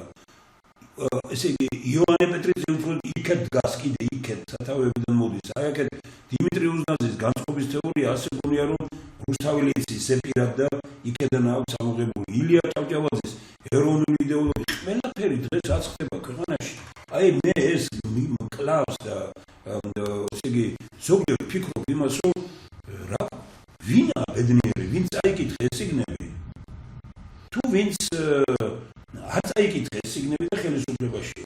ვინც არ წაიკითხე ეს წიგნები და ხელისუფალია, ის არის თავხედი, ის არის საქმის მოწინააღმდეგე მომართული, მაგრამ თავს გზნობს კარგად, იმიტომ რომ არ იცის ეს. მაგრამ ვინც იცის ეს, მას პასუხისმგებლობას გააჩნია იმის გამო, რომ აი ყველაფერი ეს ლამაზად რა უნდა იყოს იმაზე უკეთესი, რომ შენ იცოდე ვეფხისტყაოსნის მიხედვით, რომ შენ როცა ხალხს ემსახურები, მაშინ ხარ უფროსი და არა როგორც ეუფროსები და იმონები. ხალხს უემსახურები, მხოლოდ მაშინ ხარ უფროსი. უნიკალურია ეს გამონათქვამები. ან კიდე რაც წეგან თქვი და ასეთი უამრავი. აი ეხლა მე ესენი ის სათაურებია, რომელიც თქვათ აქ თქვენ კიდე ბევრი საინტერესო ესენი არც ერთი არ გაქვთ მოტანილი, მაგრამ ეს კი ამის გამო კი არ არის, რომ მე თქვათ რაც აქ არ არის მოიტანე. არ უბრალოდ თქვენ რაც გაქვთ, ჯერ ერთი ნიუტონით რომ ეცეთ, ცხინვალია ხომ? შორს იმიტომ მიხედებოდი, რომ ბუმბერაზების მხრებზე ვიდექი. ეს არის თუ შენ არ იცი წინაპარი, თუ შენ არ იცი ვინც წარსულს უარყოფს, წარსულში ცხოვრობს, ვინც წარსულს აანალიზებს, ის შორს იხედება და მომავალს უყურებს. აი აგერ რა მიტკივდეს, მაშინ უნდა გონებანი გონიებსა. ნუ ხლა უკეთესი დღევანდელობისთვის ეს შოთა რუსთაველია უკვე მე თქვენ სათაურებს ვკითხულობ, ეხლა რა არის ფიქრობთ, რომ მე ის უარყავი რაც თქვენ გიწერიათ და ნუ თქვათ მე რაღაც ახალი ისინი შემოვიტანე. ჩვენ ყველა ერთნაირად ვხედავთ, სხვადასხვანაირად კი ვამჩნევთ. თავარია შემჩნევა. ეს არის კონან დოილთანაც კი და ვეფხისტყაოსნიდან მოდის, მე ამიტომ ვაფასებ იმას, რომ თქვენ ეს ვეფხისტყაოსთან დააკავშირეთ. ტერსა ვერა აგნებს, რომ კაცი თავის თავსაიმნებს. ესე იგი, აი არ არის დღევანდელი დღე, რომ შენ რუელძვი ვიღაცა, შენ ვერაფერს ვენავნებ იმას, შენ თავს უკეთებ უბედურებას და ქვეყანას უკეთებ უბედურებას.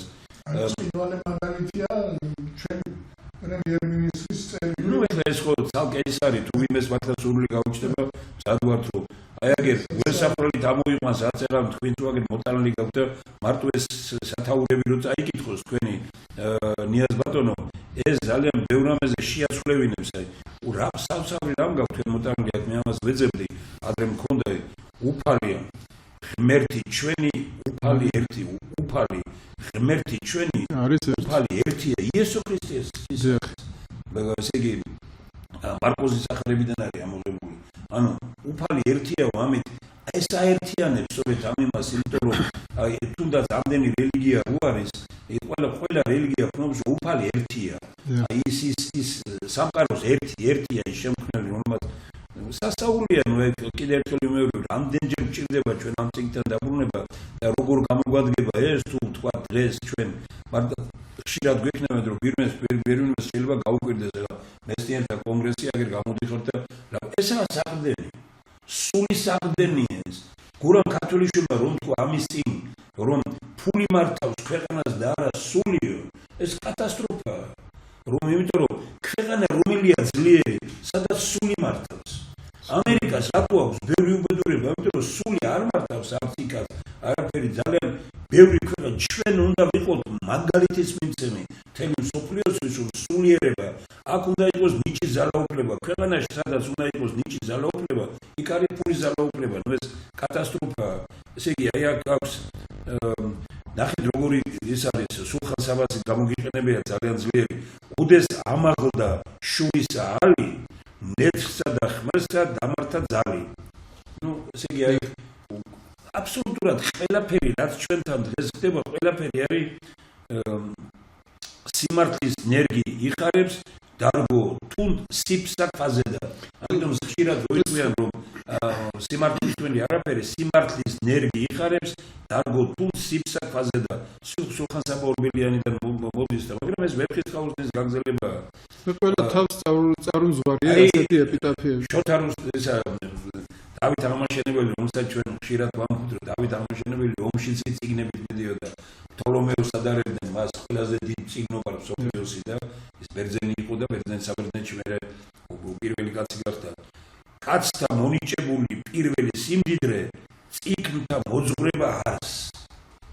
რა გინდა უკეთესი ვაიბო რომ ყველაფერი წიგნზე, წიგნიერებაზეა და სხვადასხვა დღევანდელი ძალიან არაერთი ხელისუფალი, მაგალითად მომისმენია უამრავი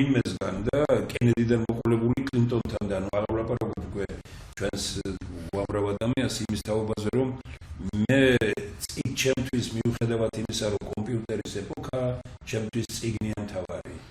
და კლინტონმა ისიც კითხვა, რომ მე ვწერ, არ ვკრიბავ იმას ხელით ვწერ, მე მელნის და იმის უმსვიმაშოვე, იმიტომ რომ აი ვიღაცას გონია ჩამორჩენილობა, ისაც დიდ სიბზნესთანაა დაკავშირებული. დიდი სიბზნე არის ის, როდესაც შენ წიგნით ცხოვრობ, როდესაც წიგნი შენშია, როდესაც სულიერება შენი ემყარება სწორედ აი ამ დიდ მოძღვრებებს. ბატონო, თუ შეიძლება აი თქვენი საუბრიდან დიდი მადლობა რომ ასე მიუდექით ამ საკითხებს. აღმზადებული ვარ დღეს არ ვაპირებ მინდოდა რომ თქვენ ეს არის აი ყველა თავს წარმზღვარია ასეთი ეპიტაფიები, არა მარტო რუსთაველი და აი მაგალითად ერთ-ერთი უმნიშვნელოვანესი საკითხი, რომელიც სასულიერო და საერო პირთა უკმაყოფილებას იწვევდა და ჩვენ გაგვიგონია თუნდაც ყოველდღიურ ცხოვრებაში, როცა ვეფხის ყავსანზე ელაპარაკი, არ იხსენება სამება, არ იხსენება ქრისტე, არ იხსენება საქართველო და აი ამ ყველა კითხვებს გაეცა პასუხი, რომ ეს არის უსაფუძვლო.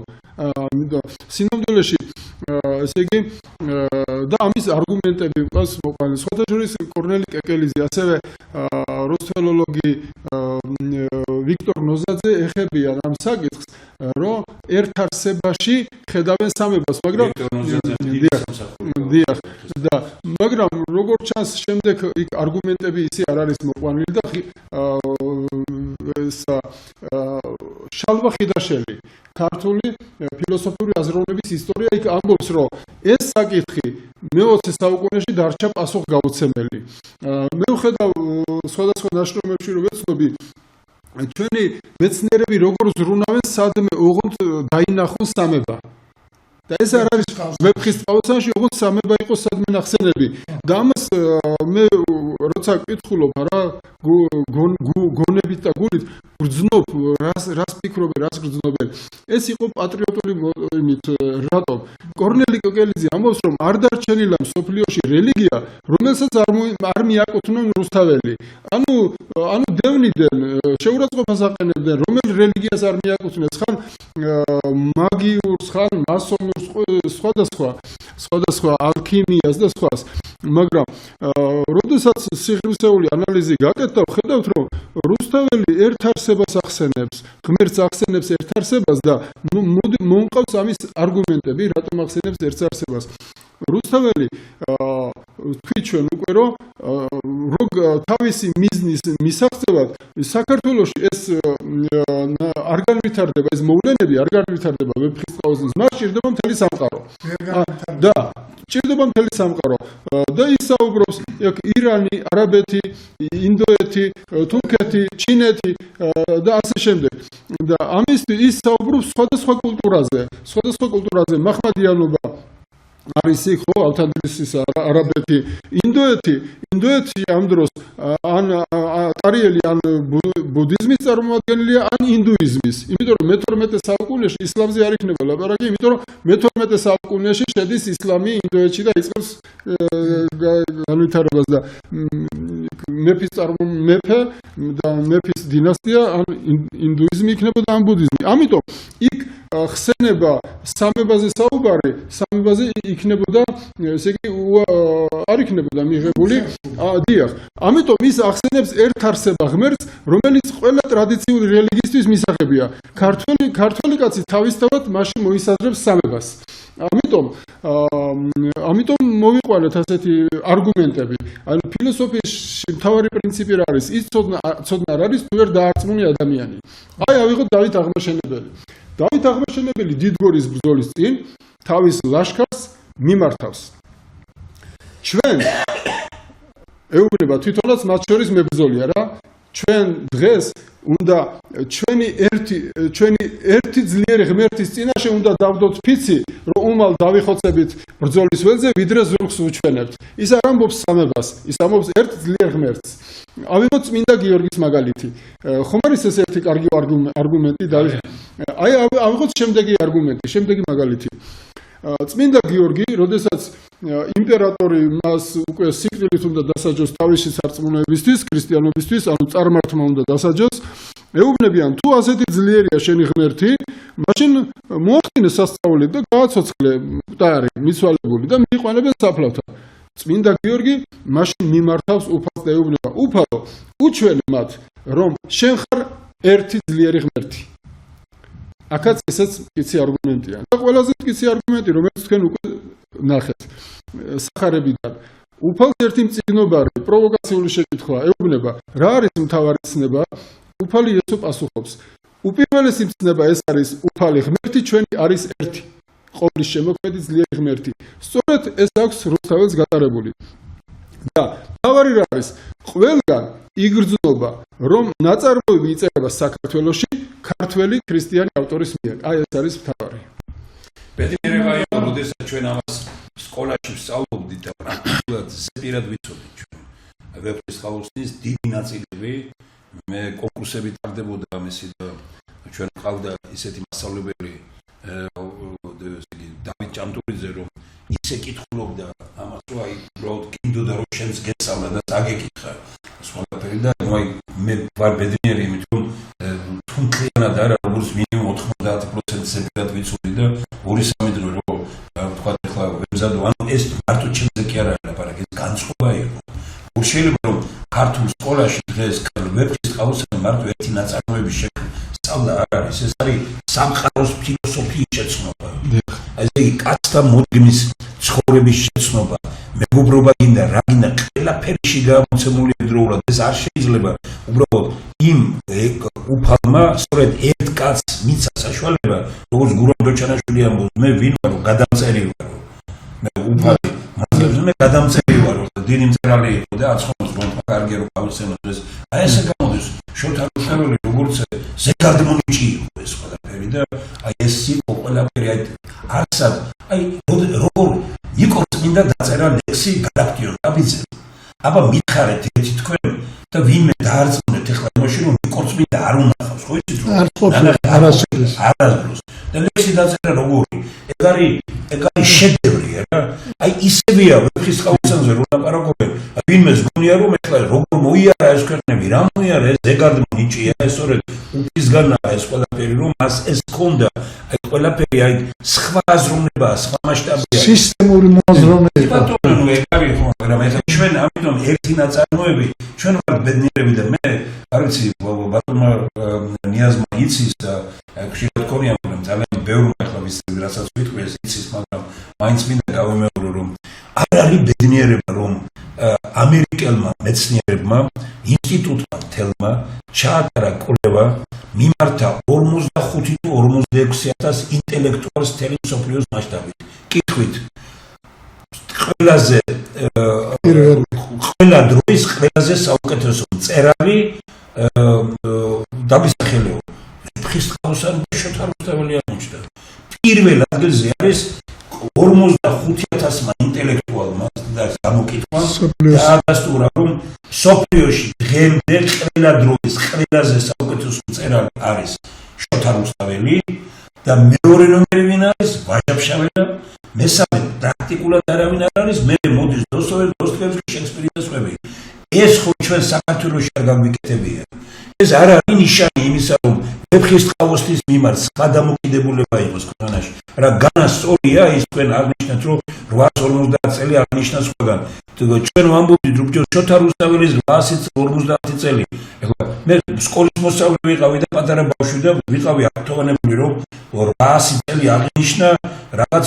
წარმოუდგენლად 66 წელს 66 წელს თელმა მსოფლიომ გაიგო ეს ესე იგი ჩვენ მაშინ ხوار ვიყავი დამოუკიდებელი საბჭოთა კავშირი იყო დღეს დამოუკიდებელი ქვეყანა ვართ და რა ნახე დღეს სასწაულები რა გვინიშნია ეს არის თქვა პირობითად ვამბობ ახლა შოთა რუსთაველის 850-დან ნუ ვეფხისტყაოსანის შესაბამისად დიდგორის ომის 900 შოთა რუსთაველის დაბადების 950 და შოთა რუსთაველის გარდაცვალების 900 წელი არავინ უკაცრავად დავით აღმაშენებელია ბოლოს დავით აღმაშენებლის დიდგორის ომი რა ვთქვით და დავით აღმაშენებლის დაბადების 950 და დავით აღმაშენებლის აღსრულების 908 თებერვალი არის მისი აღსრულების დღე და 8 თებერვალი ეხლა რომ 8 თებერვალი იყო ეს იყო სწორედ 900 წელი მისი იმიდან და რეალურად გამოვიდა რა წინა იმის დროს თქვით რომ ერთი საქართველოში არსებობდეს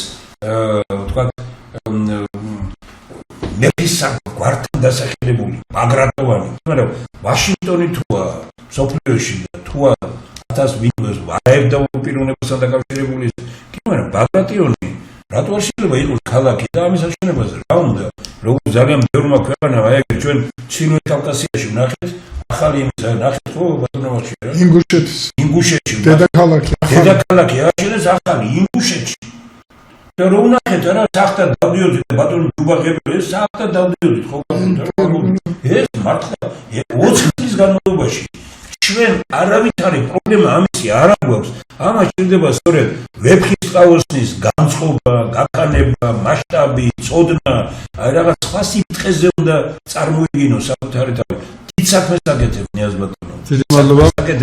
მე ძალიან მიხარია რომ დაგიფასეს თქვენ ეს და ძალიან მიხარია რითაც დაიწყო ბატონო ვახშინო თქვენ დაგასახელეს იმ შემადგენლობაში ალბათ 26 მაისს დიდი პრეზენტაცია შედგება და მე შესაძლებელია რომ ივნისში უკვე ყველა რაღაც შევიკრიბოთ ვინ შეძლებს და ვინ ჩავთვალოთ საჭიროდ და სექტემბრიდან რაღაც საზოგადოებრივი პარლამენტი ანუ ქვეყანას რო გონია რომ არავინ აგერ ხო ხედავთ იცნობთ ამ კაცს ისე როგორც ვთქვათ და გონიათ რომ აჭარაში რა თქმა უნდა უკეთესი განდალია მაგრამ მე ვთვლი რომ აჭარაში ერთ-ერთი სახლდები და საუკეთესო კაცია ქართული ცნობიერების და ქართული სულის და იმისთვის და ასეთ ხალხს ხელი რატომ უნდა გკრა?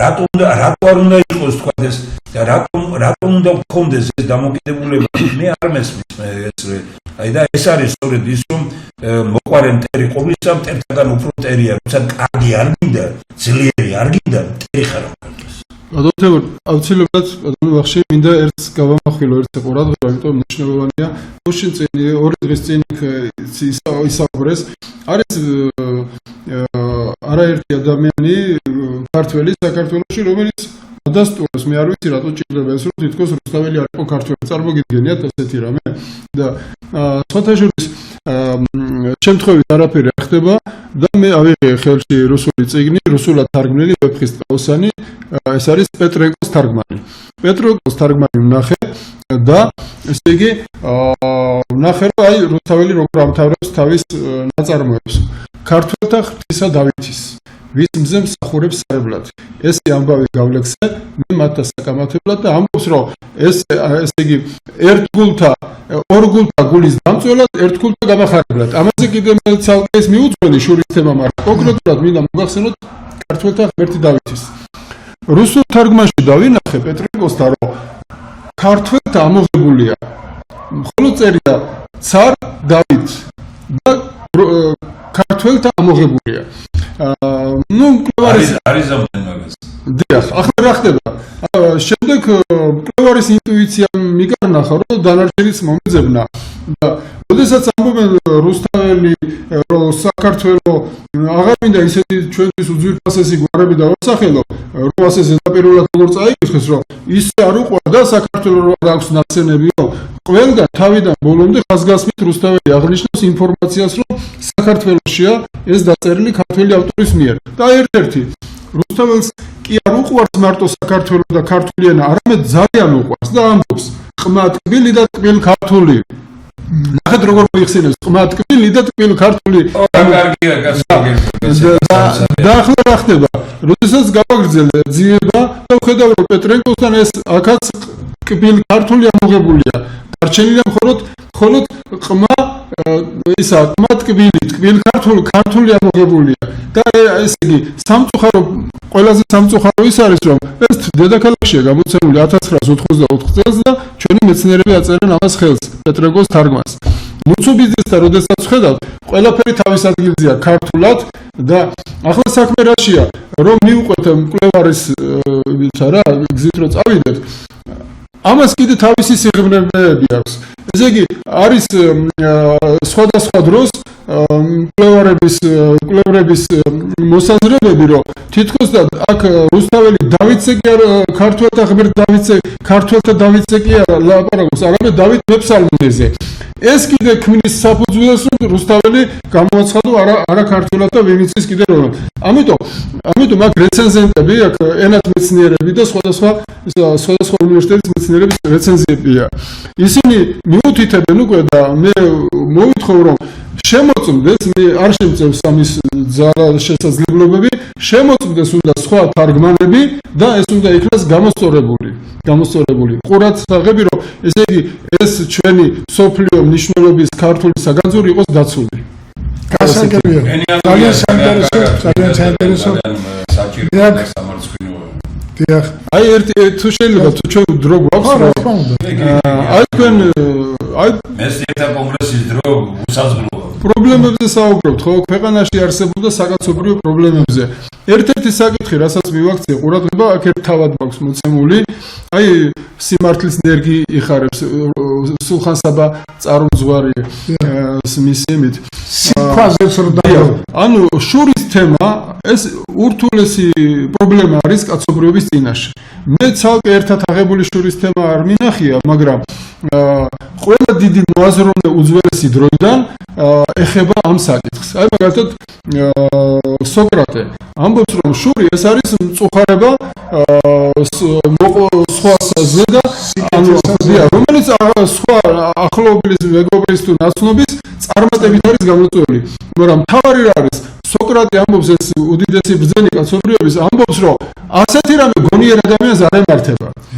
ახლა საფიქრალია იმ რომ ამას გავეცანი, რადგან გონიერ ადამიანს არ ემართება, ანუ გონიერთათვის გამკურნებადია, ამიტომ ეს მიუძღვენი ერთი თავი. რუსთაველი თვითონ მიგვითითებს ამაზე. ასეთი უდიდესი ბრძენი როგორც რუსთაველია, როგორც ჩანს თავის დროზე ისე გამოიყვანეს მწყობრიდან, რომ ასეთი ბუმბერაზი ბრძენი ლაპარაკობს მოშორნეებზე, რომ ეს ნაწარმოები იქნება ორგულთა გულის დამწველიო. წარმოიდგინეთ როგორ გამოიყვანეს მდგომარეობა. ერთგულთა გამახარებელი. მაგრამ იმის ნიშნად აბა რა რუსთაველი და რა ის იქნებოდა, რომ რადგან რომ მიუთითოს ასევე რომ მან დიდი კეთილშობილური და აუცილებელი ნაწარმოები შექმნა, დავით აღმაშენებელს წარიმზღვარიებს წინ, რომ ქართველთა ღვთისა დავითი მზე მიიწოდა წინ.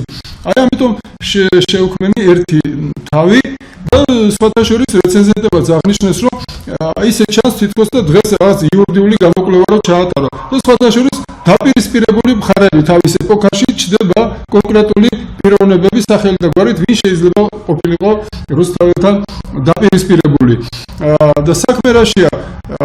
როდესაც ჩვენ ვამბობთ, რომ ეს მსოფლიო ესე იგი უდიდესი ბრძენია და გენია, მსოფლიო გენია რუსთაველი, ჩვენ ქართველებმა მეტი უნდა ვიცოდეთ, ხო? სხვებზე, სხვა ეროვნების ხალხზე უფრო მეტი უნდა ვიცოდეთ და ამიტომ ფიქრობთ, რომ ამიტომ წარმოვადგინე ამ სხვადასხვა ბიბლიიდან მოდის, მე რუსთაველში ძალიან ძლიერ დაფასებული არის შურსა და მტრობაზე ამაღლებული კაცი.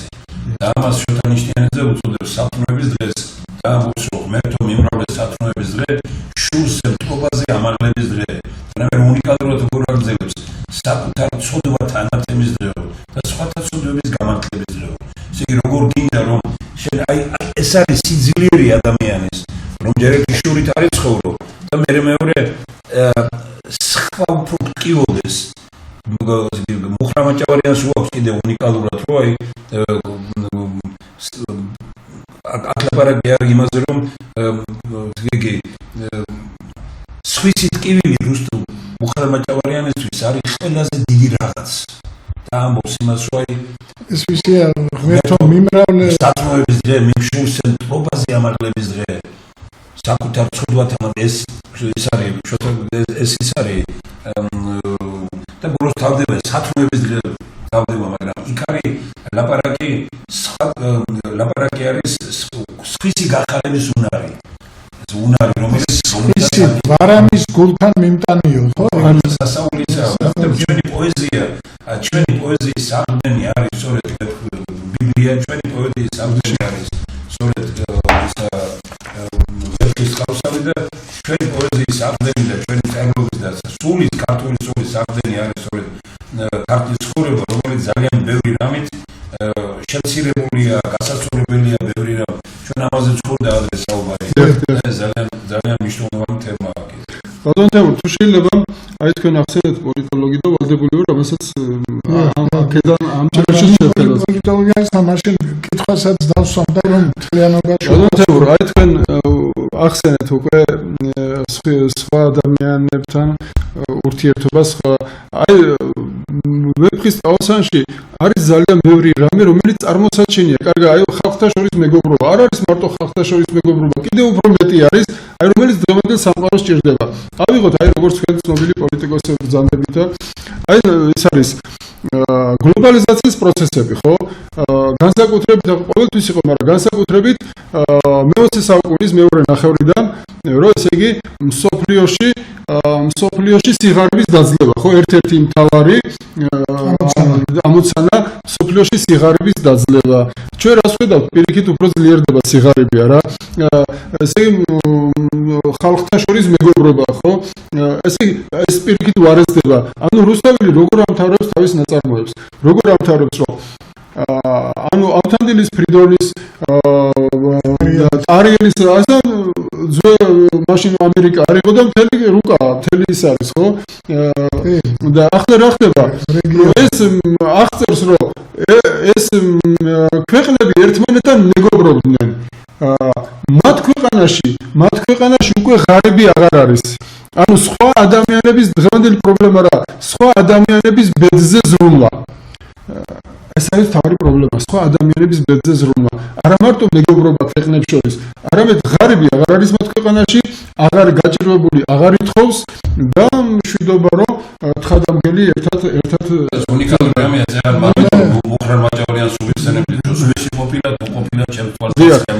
მე ბოდიში ისე ვერ ვსაუბრობ როგორც წერ, მაგრამ ვფიქრობ ძალიან კარგია ყველაფერი, კარგია.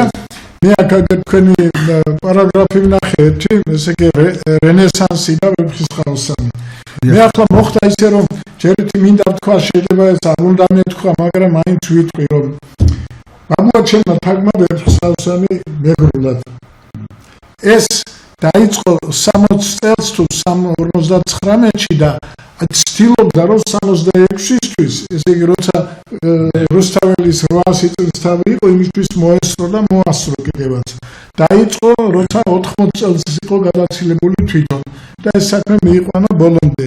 და მე ის პროცესი მახსოვს, სხვათა შორის აი ესა ნუცუბიძე ახსენებდა იმას, ის თავის ქართულ რედაქციასთან ერთად რუსული რედაქციაც, იმიტომ რომ სულ ამბობდა რომ ფილოსოფოსი შალვა ნუცუბიძე აი ძალიან ღრმად ჩაწვდა ვეფხისტყაოსნის ფილოსოფიას და იმ თარგმანში ის სწორად რომ იმ სულისკვეთების გადმოთარგმნას ცდილობდა და არა ისე რომ საბოლოოში მაგალითად იმ პოეტურ რაღაცებს აკეთებდა და ძალიან ცდებოდა ხოლმე ძირითად ტექსტს.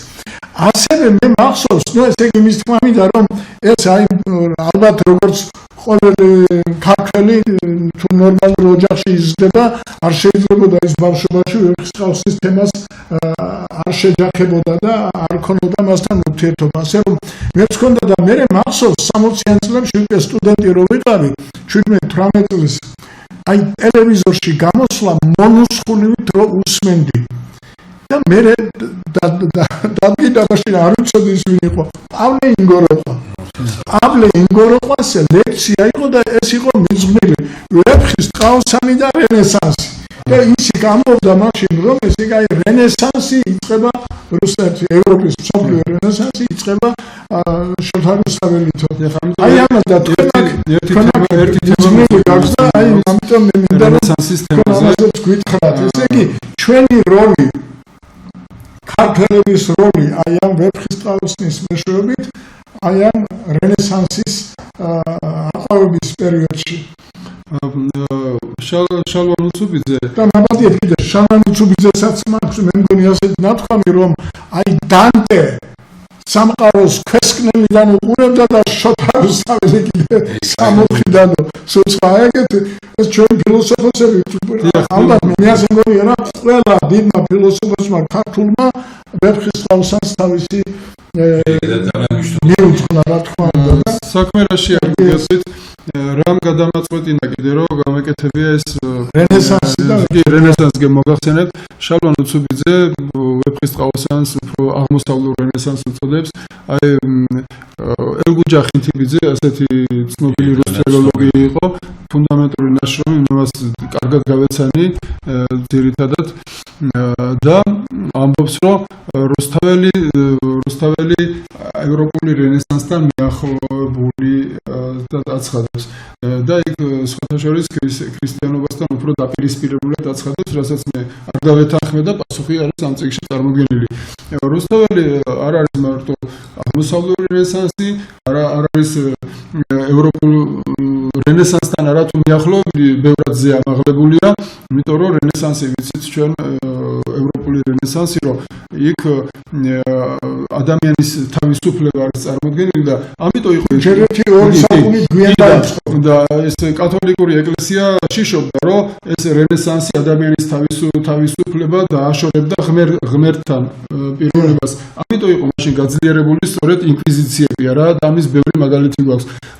რუსთაველთან ადამიანის თავისუფლება არის, ადამიანი არის თავისუფალი და რუსთაველის ადამიანის თავისუფლება, ესე იგი პირიქით ანუ მიწიერი ადამიანის ბედნიერებისთვის მთელი სიბრძნე აქვს გადმოცემული, მაგრამ ის არ შორდება ღმერთს, პირიქით ღმერთთან კიდევ უფრო ადამიანში ძლიერდება რწმენა. და თავარი რა არის რუსთაველის ადამიანის თავისუფლება რა არის? რუსთაველის გმირები თავის ბედნიერებას პოულობენ სხვა ადამიანების ბედზე ზრუნვით. აი ეს არის მთავარი. ანუ საკუთარი ბედნიერება სხვა ადამიანების ბედნიერებაზე ზრუნვით მოიპოვება თავისი ბედნიერება. ახლა ავიღოთ რატო არის მეორე ბიბლია. აბა რას ამბობს უფალი იესო? იმაზე დიდი მადლი არაფერი არის, როდესაც ერთი ადამიანი თავს წირავს სხვისთვის, მეგობრისთვის, სხვა ადამიანისთვის, ხო? ხომ არის ამას ხედავთ, რომ აი ასეთი სხვათა შორის ახლა მე მართლა როგორც ბატონო თეორი მძანა არ მომზადებულმა, თორემ აუცილებლად ვიპოვიდი მეფის როლი და მეფის საზრუნავი რა არის რუსთაველის მიხედვით. ეს ვეფხისტყაოსანშია. როგორ უნდა ზრუნავდეს ის თავის ყმებზე, თავის მონებზე, თავის ქვეშევრდომებზე და რომ ეს ღმერთისაგან ბოძებული უფლება არის მეფეზე გადმოსული, რომ მან სწორედ უნდა იზრუნოს თავის ქვეშევრდომებზე და ეს ამისი უპირველესი დანიშნულება. პირველობა ეს მსახური უნდა იყოს. რა თქმა უნდა, ესეთი ხასიათს მაგააკეთეთ ბატონობაში გუშინ თამარმეფის ხსენების დღე იყო. ვინმე სხვა გავუკვლიეთ მანეთისგან, ამიტომისა რუსთაველი და თამარმეფია რა, ეს პრაქტიკულად მისი ეპოქა, ერთი ეპოქა. და აგერ მიდევს ახლა რაც ბატონობაში რამ უკანახა, მას უკანახა ერთი ზეგანმონიჭით იყო, ვინც იყო მეფე მაშინ თამარმეფე და მეორე თქვა აღმოჩნდა, იმ ინიჭიერმა შვა კიდე მეორე ინიჭიერი. შეიძლება რომ არ ყოფილიყო თამარმეფე, არ შემდგარიყო რუსთაველიც. და აი ამის კარგი ნიშანი არის, რა სიტყვას ამბობს ჩვენი მეფე მეფეს კურთხევის დროს. ეს არის თელი ვეფხისტყაოსანი. აგერ მოკლეა, მაგრამ ამ იმაში მაინც გუშინ ისი დღე იყო და ჩვენ ბედნიერები ვართ, რომ თამარმეფის და დავით აღმაშენებლის და შოთა რუსთაველის შთამომავლები ვართ. ნახეთ ეს სიტყვა როგორია მეფეს კურთხევის დროს. სოფლიო ისტორია არის ის, რომ რომელიმე მეფეს, რომელიმე ეპოქაში, რომელიმე პრეზიდენტს, რომელიმე ეპოქაში, მეფეს კურთხევის დროს, პრეზიდენტს, თავისი ინაუგურაციის დროს, იმპერატორს კიდევ თქვა თავისი ინტრონიზაცია, არ ახსენს გავსი სიტყვა, ნახეთ როგორ არის. შიშველ მოველ და შიშველადვე ეგულების განცვლად ამიერ სოფლით. ყოველივე ქვეყნიური აქვე დარჩება.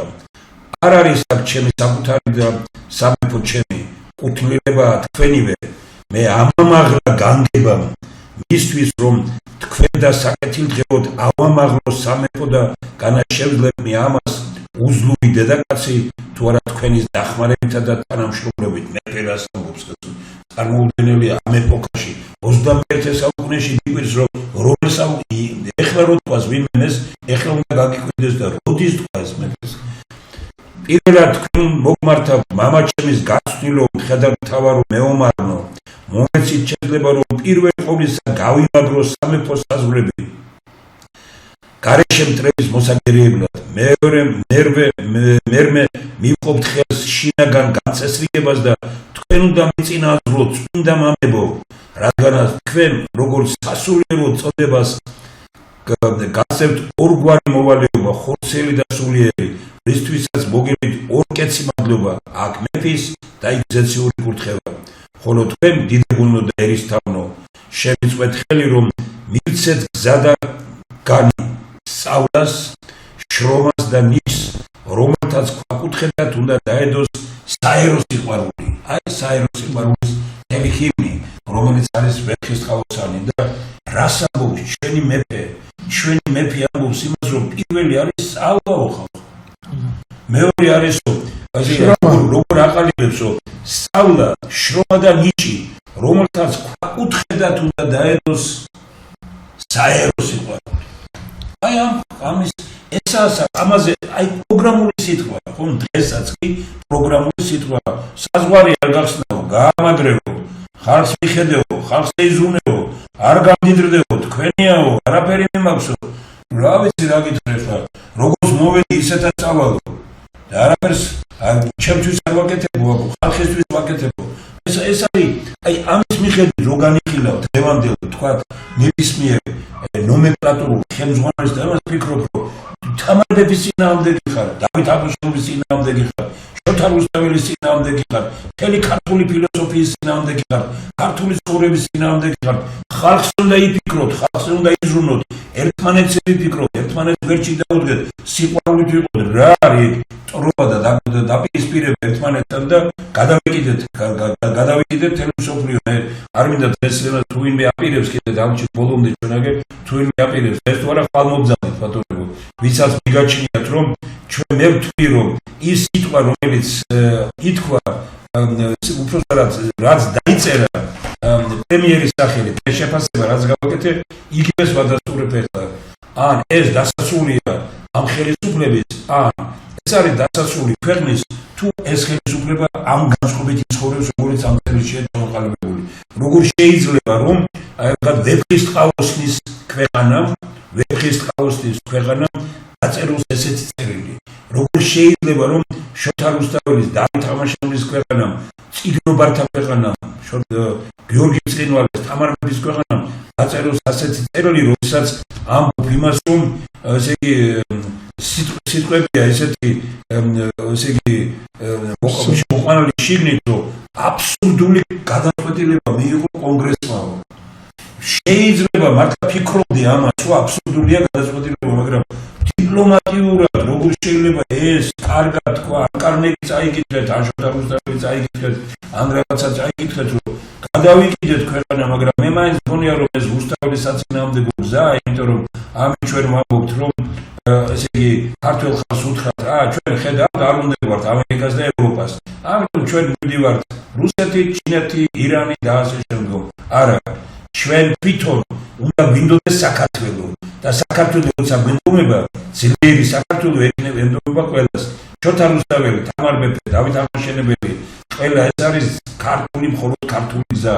ქვეყნის გადარჩენის სხვა გზა არ არსებობს. საქართველო არის ყოფილა ჩაკეტილი. აი ეგრე ვეფხისტყაოსანი ჩაკეტილი გერა და ჩვენმა პოეტმა შეძლო მთელი მსოფლიო ჩვენებინა ერთ პატარა იმაში. ჩვენ სხვა ქვეყანა ვარ, დიდი სულიერი მისია გვაქვს შესაძლებელი და ღმერთო ამ ქვეყანას ის ხელისუფლება, რომელიც გააცნობიერებს საქართველოს სულიერ მისიას. ჩვენ ვიქნებით ბედნიერი ხალხი მაშინ და ვიცხოვრებ ბედნიერებით სამშობლოში. ბატონო, აი წმინდა თამარ მეფის ეს სიტყვა წაიკითხეთ, რომელიც მართლა უკვდავი სიტყვაა და ყველა ხელისუფლებისთვის გასათვალისწინებელი. ამიტომ მინდა ერთი სასიამოვნო ის გითხრათ, რომ ამ ნაშრომის საფუძველზე ნაშრომის საფუძვლად დაედო აი 25 ნოემბერს ჩვენ რო პირველად ვიყავით შეგრებილი, ჯერ კიდე წიგნი არ იყო, მხოლოდ ნაშრომი წარმოვადგინე, მაშინ საინიციატივო ჯგუფმა შევიტანეთ ჩემთან ერთად საინიციატივო ჯგუფში გამოვიდა ბატონი ვაჟა შუბიტიძე, პროფესორი ტექნიკური უნივერსიტეტიდან და იქ მხარდამჭერი საზოგადოება და შევიტანეთ წინადადება საპატრიარქოში აღიარების კომისიის წინაშე, ასევე პატრიარქის წინაშე წერილით, რომ შოთა რუსთაველი შერაცხული იქნას წმინდანად. ეს უკვე მე მაქვს დოკუმენტი, გადმომცეს, რეგისტრირებული ეს წერილი და საპატრიარქოში ეს საკითხი განიხილება უკვე და ამას ამ ნაშრომის საფუძველზე დაიბო საფუძველი პირველად შევიდა ასეთი წერილი. ძალიან კარგი. ეს ძალიან ბევრ საკითხს ეს ძალიან წერტილს დაუსვამს იმ საკამათო საკითხებს და უფრო მყარად დაიცავს მიგვაჩნია რომ მყარად დაიცავს ამ ჩვენს ქართულ კულტურის ძეგლს რომელიც არის სოფლიო მნიშვნელობის. ილია ჭავჭავაძე მინდა ამ ეს იგი მართლაც უნიკალურია ბატონო ბახში რაც შეიქმნა და თქვენ ხართ ამ საცივილიზებული სახელმწიფოს სიგნაცია ამ ფონდის ხელმძღვანელი აქ შეტანილია ილია ჭავჭავაძის დავით აღმაშენებელი და აკაკი წერეთლის თავარ მეფე რა უნდა იყოს ორი დიდი წერა ბუმბერაზი ორ ბუმბერას სახელმწიფო მოღვაწეზე წერს ილია ჭავჭავაძე დავით აღმაშენებელზე აკაკი წერეთლის თავარ მეფეზე ამ წიგნში ეს ყველაფერი არის ნახეთ როგორ იწყება ილია ჭავჭავაძის დავით აღმაშენებელი არ ვიცით სხვა როგორ ფიქრობს და ჩვენ კი ასე გგონია რომ ერის დაცემა და გათახსინება მაშინ იწყება როცა ერი თავის საუბედუროდ თავის ისტორიას ივიწყებს და მე კიდე ანალოგიურ წიგნშია გაგრძელებული თანაც ილია ჭავჭავაძე ამბობს რომ ერის დაცემა ხშირად მაშინ იწყება როდესაც მე ჭარბობს ვიდრე ჩვენო და აი აქაც როგორ წეს ნახეთ ილია ჭავჭავაძე არ ვიცით სხვა როგორ ფიქრობს ჩვენ კი ასე გგონია რომ მისი ნაწარმოებია მისი რომანია და ფიქრობ ჩვენ კი ასე გგონია მე კი არა მარტო ჩვენ ანუ იმ ხალხს ვინც ასე ფიქრობთ ვარო თანამოაზრების ჩვენ და არა მე ყველა გაიძახეთ მე ხო ვთქვი მე ხო გითხარით მე ხო გაგაფრთხილეთ ყველა მართალია ამ ქვეყანაში და ყველა დავზრუნდება აი ამიტომ რომ ჩვენ დაიკარგა და ყველა გენიოსია და ყველა გენიოსობს ამიტომ გვინდა დაბრუნებას უნიკალური გამონათქვამი ჩვენს ისტორიულ ფესვებთან ბუნებრივ განვითარებასთან ჩვენი ქვეყნის დღევანდელი განვითარება როგორც ვითარდება ჩვენ ეს არის ხელოვნება როცა საქართველოს თავისი განვითარების ბუნებრივ გზა დაუბრუნდება საქართველოს იქნება ძლიერი ქვეყანა ჩვენ მე მგონი კიდევ გვაქვს ერთი 10 წუთი შეგვიძლია რამოდენიმე სიტყვით კიდევ შევეხოთ დღევანდელ თემას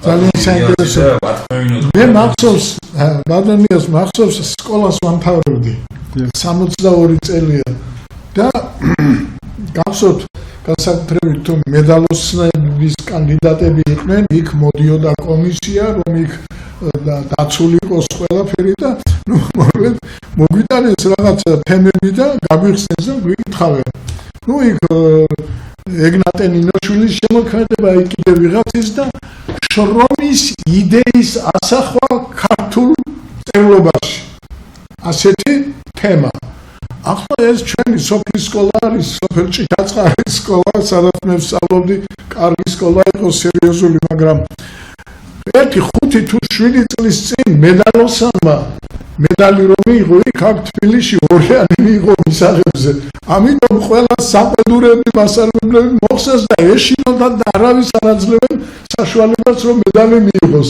და ამ დროს აი მე ვარ კანდიდატი медалოსნის და ქალაქიდან განყოფილების უფროსი თუ ვიღაცა იყო ის მოდის და მეუბნება შენ ამ სკოლის სახელი უნდა იმას აკრავო და აი ეს თემა უნდა დაწერო მოვიდე ამ თემას ხელი რაღაც ბროშურას მომწეს და იქედან მახსოვს მუშა უნდა მუშაობდეს და კიდე რაღაცები ყველამ თავისი მეომარი ისეთი კარგი რაღაცა და მე სულ მახსოვს ესე მეფის თავსები იმან იშველა ეს რო წავიკითხე მე ცოტა აზე მოვედი და მე ზონ ფანტაზიაზე დავწერე და მე დავწერე ესე რომ შრომის იდეის შრომის და არამარტო კულტურის იდეის განხორციელება ძალიან ლამაზად იყო წარმოდგენილი მაქვს მე სხვადასხვა თავის შოთა რუსთაველი და თანამედროვეობა შოთა რუსთაველი მეგობრების ფარველი შოთა რუსთაველის წმინდანას შერაცხვის საკითხი და აქ არის საკითხი რომ სწორი მიდგომა ვეფხისტყაოსანი როგორ ისწავლებოდეს და რამდენად აქტუალური და რამდენად აუცილებელია სწორად გადაცემა ვეფხისტყაოსნის მნიშვნელობის მოსწავლეებისათვის და ვამბობთ აი თქვენ თავში ახსენეთ წაიკითხეთ რომ რა მისჭირდეს მაშინ უნდა გონებანი გონიერსა ანუ რუსთაველი ახალგაზრდა რომელიც დაინახავს ვეფხისტყაოსნის დიდ მნიშვნელობას გონიერი ახალგაზრდა დაიწყებს ზრუნვას, რომ ის სიბრძნე შეიცის ხორცოს და ამ დროს რუსთავე ვეფხისტყაოსანი, ანუ რუსთაველი, ავთანდილი, მაგალითად პირადად მე ჩემი გამოცდილებიდან ჭირში თუ ლხინში ყოველთვის გევლინება, ყოველთვის შეთან დგას და უღალატო მრჩეველი და უღალატო მეგობარია და რაც თავარია გეხმარება მდგომარეობიდან გამოყვანაში, მაგრამ ასე უბრალოდ კი არ გეხმარება, ღირსეულად გამოხვიდე. აი ეს ამთავარი, რომ კი არ გამოხვიდე უბრალოდ მდგომარეობიდან, ღირსეულად გამოხვიდე მდგომარეობიდან. აი ეს არის მთავარი და ამიტომ არის ის მნიშვნელოვანი. მოკლედ გენიალური ნაწარმოები გვაქვს, გენიალური რო გაიცანეთ ეს. მე გამახსენდა და ვთქვათ აი როდესაც მე მომთარებდი ანალოგიური სიტუაცია მქონდა მეც პრიადებს სამოდის უნდა ესე იგი მაგრამ იმ წელს გააუქმეს წინა წელში თვითონობა წინა წლებში მიიღეთ ძალიან ბევრი ოქროს მედალი იყო და ჩვენ დროს გააუქმეს მე პრიადებზე დავამთავრე მაგრამ ოქროს ნიშანი ოქროსის არ მივიღე მაგრამ თავარი რატო გავიხსენეს აი ლიტერატურაში რომ წერდით ნაშრომს მე ვეფხისტყაოსანზე დავწერე და ფირდოუსი გამოვიყენე ყოველივეს დავიწყების წვერი ეკარება მაგრამ ორ რამეს ფიციგდილიც ვერ ეკარება კეთილი საქმე გმირისა და აზრები წერის ცოცხლობენ არა თუ დათასი გავიდეს წელი ანუ გამოვიხენე ფირდოუსი ვეფხისტყაოსნისთვის რომ აი ასეთი მეფე ყავდა ჩვენ და აი ასეთი ის ასეთი მეფე იყო პოეზიის და ასე დარჩა კიდევ და ძალიან მნიშვნელოვანი ასე რომ მართლაც ძალიან მინდა რომ ლიტერატურის ქართული ლიტერატურის სკოლაში სწავლება დაბრუნდეს ისე როგორც საჭიროა იმიტომ რომ მე მომეცა საშუალება ყოფილიყავი ვთქვათ ბიბლიოთეკებში რომ შევდივოდი ბრიტანეთში ამერიკაში და სხვაგან რომ ვკითხულობდი აი მაგალითად ელიოტი ვიკითხე ბრიტანეთში და ვიკითხე ჯეიმს ტომას ელიოტის ესე იგი წერი მიწახო ბესპლოდნაია ზემლია აქვს მას ასეთი კითხვა ვიკითხე რომ მინდა რომ ეს არიცის ბიბლიოთეკაში მუშაობს ჯეიმს ტომას ელიოტი და მეუბნები რომელიმე ელიოტი ერთი არ იყო რამდენიმე იყო არიციან ის ჩვენ რატო გვინდა რომ თქვათ ჩვენი სიძლიერე იყო იმაში სწორედ რომ აი ქართველი კაცი წერლისადმი ლექსისადმი გმირისადმი იმით იმუშებოდა იბადებოდა აი დღეს ეხლა მე ხშირად მიდევს უბრალოდ ვაწავიკითხო კიდევაც თათათუთაში ხედავ ზნეობრივი განსაცმელი მგონია აღავლაპარაკობ ვეფხისტყაოსანს ზნეობრივი განსაცმელი და ყოველთვის მაქვს ერთი რამ საიდან გაჩნდა ჩვენთან ხო იცით თქვენ რა ეს ერთ კონგრესში არის ასეთი რამ რომ ჭაბუამირეჯიც აქვს რომ სიკეთე გათითოკაცებულია და ბოროტება ერთ მუშტადაა შექმნილი მე ჩვენ ყველა მეტად შევცვალებ და ვთქვით რომ სიკეთე გათითოკაცებულია და ბოროტება ერთ პოლიტიკურ მუშტადაა შექმნილი დღეს ქვეყანაში ამოცანა რა არის ჩვენ მომოცანას ისე ამოცანა არის რომ ერთ მუშტად შექმნილი ბოროტება დავამარცხოთ სიყვარულით აი ესაა მეცნიერება ესაა შოთა რუსთაველი რომ ბოროტებით კი არ ებრძოლო და არამედ სიყვარულით დაამარცხოს აი ეს არის მნიშვნელოვანი აი მე მიხარია რომ მთელი მეცნიერთა კონგრესი რომელიც წარწერა არის ამერულ იმის რომ არის ერთ რამეზე მეცნიერთა კონგრესის პოზიცია გათითოკაცებული სიკეთე შევკრათ და დღეს ერთ მუშტად შექმნილი ბოროტება დავამარცხოთ სიყვარულით მოკლედ ძალიან დიდი განძის ფლობელები ვარ ქართველი არ მოგელადი მაგრამ და მას რა თქმა უნდა მეტი ყურადღება ჭირდება აი მე მთელი ცხოვრება თითქოს და მეგონა რომ ვიცოდი და აი თქვენ იმდენი სხვა კუთხით შეხედეთ და ალბათ ეს პროცესი ქართველების დაინტერესება ვეფხისტყაოსნით და იქ კვლევების გაგრძელება და იქ ახალი ჭეშმარიტებების დადგენა გაგრძელდება. ეს უნდა იყოს ისე როგორც იმ ტექსტის დამდგენი კომისია მუდმივ მოქმედი და ახლაც მოქმედებს და კიდევ უნდა იმოქმედოს და უამრავი სამუშაო აქვს, ასევე ესე იგი აი ამ შოთა რუსთაველის ვეფხისტყაოსანში ახალი სიბრძნეები არის ამოსაცნობი და გასათავისებელი და რაც ყველაზე მთავარია აი ბავშვობიდან სკოლიდან იმ დონეზე უნდა იყოს ამის სწავლება დაყენებული რომ როგორც თქვენ ბრძანეთ მთელი ცხოვრების მანძილზე ის ხელმძღვანელობდეს რუსთაველის იდეებით ხელმძღვანელობდეს აი ამ ბოროტებაზე სიკეთის გამარჯვების ალგორითმებით და დაამარცხოს ისინი სიყვარულით.